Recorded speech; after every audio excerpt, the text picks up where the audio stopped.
Flash back. അവന്റെ view point എന്ന് പറഞ്ഞുകൊണ്ട് ആ പെണ്ണ് എന്തുകൊണ്ട് വിളിച്ചോടി പോയി, അല്ലെങ്കിൽ ആ വീട്ടുകാർ എന്തുകൊണ്ട് ഇങ്ങനെയൊക്കെ ചെയ്തു എന്നൊക്കെ പറഞ്ഞുകൊണ്ട് അവന്റെ വ്യൂ പോയിന്റ് വിളിച്ചു പറയുന്നുണ്ട്. ഒന്ന് മാറുമോ ഇതുപോലെ ബിഗ് ബോസിൽ പോയിട്ട് വന്നപ്പോഴത്തേക്ക് എന്ത് പറ്റി സീജോ? പറഞ്ഞ കാര്യങ്ങളൊക്കെ മറന്നു പോകുന്നു. എനിക്ക് മനസ്സിലാവുന്നില്ല. നോക്കിയപ്പോ അനന്തമോളുടെ പൈതൃകത്തിന്റെ വിഷയമാണെന്നാണ് ഒരു പൊതു സംസാരം.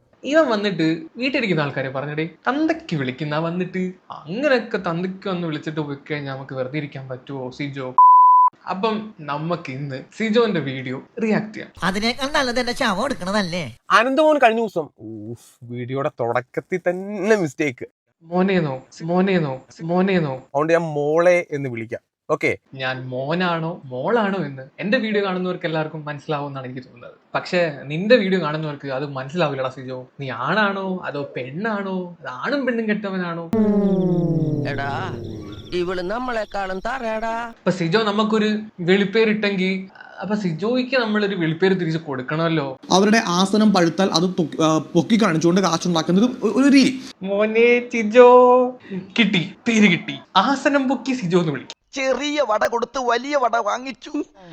ബിഗ് ബോസ് ഇറങ്ങിയതിന് ശേഷം പിന്നീട് എനിക്കൊരു പേഴ്സണൽ ഇഷ്യൂ അവിടെ ഉണ്ടായി. അത് കംപ്ലീറ്റ്ലി എനിക്ക് പേഴ്സണൽ ആണ്. മറ്റേ റോക്കി ഇടിച്ച ആ സംഭവത്തെ പറ്റിയാണ് കേട്ടോ പറയുന്നത്. ഇത് തീർന്നില്ലേ? എന്നെ മാത്രം ബാധിക്കുന്ന എന്റെ കംപ്ലീറ്റ്ലി എന്റെ പേഴ്സണൽ കാര്യമാണ്. അതിനകത്ത് വന്നിട്ട് വേറെ ഏതെങ്കിലും ഒരു അലവരാതി, ഒരു ഊള, ഒരു പരനാറി ഒരു അഭിപ്രായം പറയാൻ വന്നു കഴിഞ്ഞാൽ ഞാനത് കണ്ണും പൂട്ടി കണ്ടുകൊണ്ടിരിക്കുക, മിണ്ടാതിരിക്കുക എന്ന് പറയുമ്പോഴത്തേക്കും അതെനിക്ക് കുറച്ച് ബുദ്ധിമുട്ടുണ്ടാക്കും. എടാ ഇതിന് മറുപടി നീ തന്നെ പറഞ്ഞിട്ടുണ്ട് നിന്റെ വീഡിയോയില്. അവരുടെ വീട്ടിൽ നടക്കുന്ന രഹസ്യമാക്കി വെക്കേണ്ട പല കാര്യങ്ങളും പബ്ലിക്കിന് മുമ്പിൽ ചാനലിലൂടെ വിളിച്ചുകൂവി പറയുമ്പോൾ അത് കാണുന്ന പ്രേക്ഷകൻ എന്ന രീതിയിൽ നമുക്ക് എല്ലാവർക്കും അതിനെപ്പറ്റിയുള്ള അഭിപ്രായം പറയാം. വെല്ലുവിളിക്ക് മാത്രം ഒരു കുറവുമില്ല. സിജോ വേഴ്സസ് ഇവന്മാരുടെ ഈ പട്ടി ഷോ ഒന്ന് നിർത്തിക്കൂടെ? 100% ഞാൻ യോജിക്കുന്നു. ഇപ്പോ ഈ മോള് അനന്തമോള് എന്റെ അടുത്ത് പറയുകയാണ് സിജോക്കൊന്ന് സംസാരിക്കാമായിരുന്നു. അപ്പൊ അനന്തമോളത്ത് എനിക്ക് ഇത്ര പറയാനുള്ളൂ, അതെന്റെ പേഴ്സണൽ ആയിട്ടുള്ള കാര്യമാണ്. എടാ നീ സംസാരിക്കാതിരിക്കോ അത് നിന്റെ കാര്യമാണ്. ഞാൻ എന്റെ ഒപ്പീനിയൻ ആണ് പറഞ്ഞത്. പിന്നെ എന്നെ പറ്റിയും സായിയെ പറ്റിയൊക്കെ പറയുന്ന കാര്യങ്ങളെന്ന് വെച്ച് കഴിഞ്ഞാൽ വെടലകള്, മാങ്ങാണ്ടി മോറന്മാര്, കൊണേഷ് കണ്ണാപ്പികൾ, ഇങ്ങനെ ഒരുപാട്. അതൊരു സത്യം മാത്രം. എടാ ഞാൻ അത്രയല്ലേ പറഞ്ഞോളൂ. നിന്റെ കമന്റ് സെക്ഷൻ ഒക്കെ എടുത്ത് നോക്കണം. കാട്ടുതീ അടുപ്പിലൂതി, കാട്ടുതീ കോണാത്തിലെത്തി. ഞാൻ അനന്തമോളെ കഴിഞ്ഞ ദിവസം പറഞ്ഞു അന്വേഷിച്ചിട്ട്, ഞാൻ അങ്ങനെ അന്വേഷിച്ചു അനന്തമോളെ പറ്റി. അപ്പൊ ഞാൻ മനസ്സിലാക്കിയത് അനന്തമോൾ എന്തോ 1994 കാലഘട്ടത്തില്. എടാ നീ ശരിക്കും മണ്ടനാണോ അതോ മണ്ടനെ പോലെ അഭിനയിക്കാം? നീ എന്നെ പറ്റി നന്നായിട്ട് അന്വേഷിച്ചു എന്ന് എനിക്കിത് കേട്ടപ്പോ തന്നെ മനസ്സിലായി. ഇവന്റെ അന്വേഷണം ഞാൻ പറഞ്ഞുതരാം. ഞാൻ എന്റെ കഴിഞ്ഞ വീഡിയോയിൽ എനിക്ക് 31 വയസ്സെന്ന് പറയുന്നുണ്ട്. 2025 മൈനസ് 31. അപ്പൊ നമുക്ക് കിട്ടുന്നത് 1994. അപ്പൊ മുതലാളിക്ക് ഇത്ര നേരമായിട്ട് മനസ്സിലായില്ലേ? ഇവൻ പൊട്ടനാണ് മുതലാളി. ഇതാണ് ഇവന്റെ അന്വേഷണം. എന്റെ പൊന്നു മോനെ, ഞാൻ 1993-ലുള്ളതാണ്.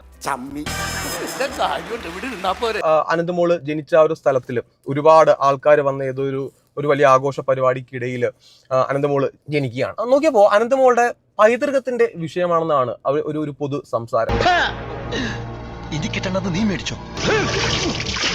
ഒന്നെങ്കിൽ പൈതൃകത്തിന്റെ ആ ഒരു ക്വാളിറ്റിയുടെ വിഷയമായിരിക്കാം, അല്ലെങ്കിൽ ഒന്നിൽ കൂടുതൽ പൈതൃകങ്ങളാൽ ജനനമെടുത്ത ഒരു വ്യക്തി എന്ന രീതിയിൽ അങ്ങനെ സംഭവിച്ചതായിരിക്കാം. ഹലോ, നിങ്ങൾക്ക് എന്റെ തന്തയാവാനുള്ള പ്രായമുണ്ട്.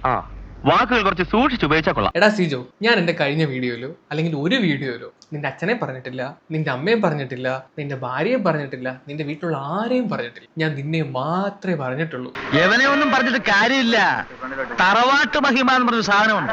അതൊന്നും ഇവന്റെ പടിവാളന്റെ 5 അയലോത്ര പോയി. എനിക്ക് പറയാനുള്ളത് അങ്ങയോടാണ് ഗൈസ്. ഇത് സിജോയുടെ അച്ഛനാണ്. നിങ്ങളുടെ മകൻ വന്ന് ബാക്കിയുള്ളവരെ തന്തയ്ക്ക് വിളിക്കുന്ന പോലെ നിങ്ങളെ സ്മരിക്കാൻ ഞാൻ ആഗ്രഹിക്കുന്നുമില്ല. കാരണം നിങ്ങളുടെ മകന്റെ അത്രയും നാറിയല്ല ഞാൻ. വല്ല കാര്യമുണ്ടോ? എന്തിനാണ് ഇങ്ങനെ ഇല്ലാന്ന് നടക്കണേ? പിന്നെ ഞങ്ങളെ ഒരു കാര്യം എനിക്ക് പറയാനുള്ളത് എന്താണെന്ന് വെച്ചാൽ, മകനെ വളർത്തുമ്പോൾ സ്വന്തം തന്തയുടെ വില പറഞ്ഞു കൊടുത്ത് തന്നെ വളർത്താൻ ശ്രമിക്കുക. അങ്ങനെ വളർത്തിയെങ്കിൽ ഇങ്ങനെ മറ്റുള്ളവർ തന്തയ്ക്ക് വിളിച്ച് ഇങ്ങനെ നടക്കത്തില്ലായിരുന്നു. കിട്ടിയാ? ഇല്ല, ചോദിച്ചു വാങ്ങിച്ചു. ലോകത്തിലേക്ക് ഏറ്റവും വലിയ അലവലാതിക്കുള്ള ഒളിമ്പിക് സ്വർണം നിനക്ക് കിട്ടൂന്നായിരുന്നു എന്റെ പ്രതീക്ഷ. പക്ഷെ ഇപ്പൊ മനസ്സിലായി, നിനക്ക് വെള്ളിയേ കിട്ടുള്ളൂ.